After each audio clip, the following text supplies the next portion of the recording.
Welcome back to Legendary Foods, Muscle in the Morning. I'm Dave Palumbo and today is Tuesday, June 16th, 2020. And let's find out what's going on in the world of bodybuilding and fitness.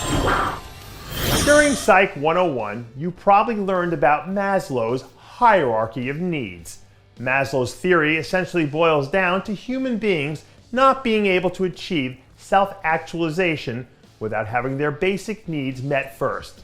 Now, I'm no psychology major or anything like that, but when I see how hard Angelica Texeira has been training lately, I can't help but think that she must be in a good place right now.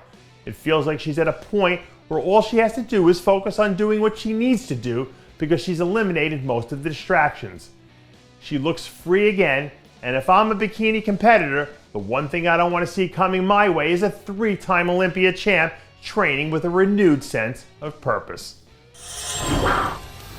As we've seen with the most amazing work all of our first responders have done over the last few months, not all superheroes wear capes.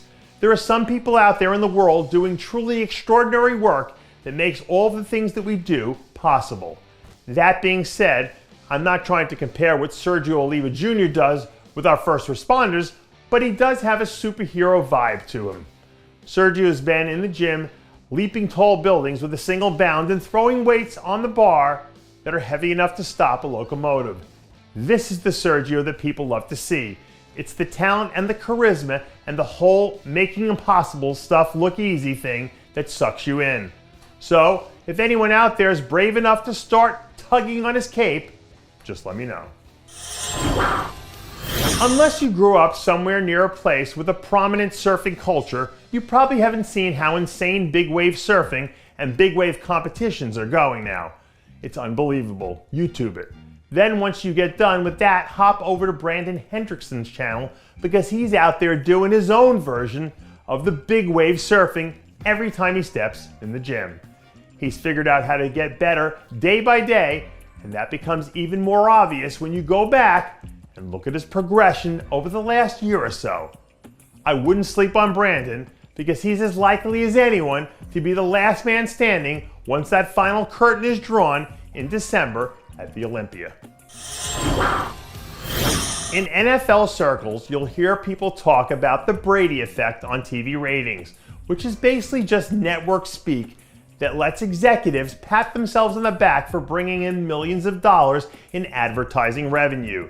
To be honest, I don't know if the Brady effect is taking over Tampa Pro right now, but it sure does feel like it. A few days ago, second-year 212 pro Kevin Johnson became the latest athlete to add his name to the growing list of people stepping on stage in Tampa this summer.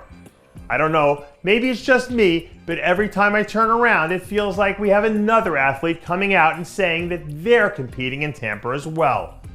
Maybe it is the Brady effect creeping into bodybuilding, or maybe this is just a byproduct of athletes going stir crazy and looking at this weekend in Tampa as, well, maybe a mini vacation. But whatever the case may be, on paper, this show feels like it must be a must-see TV.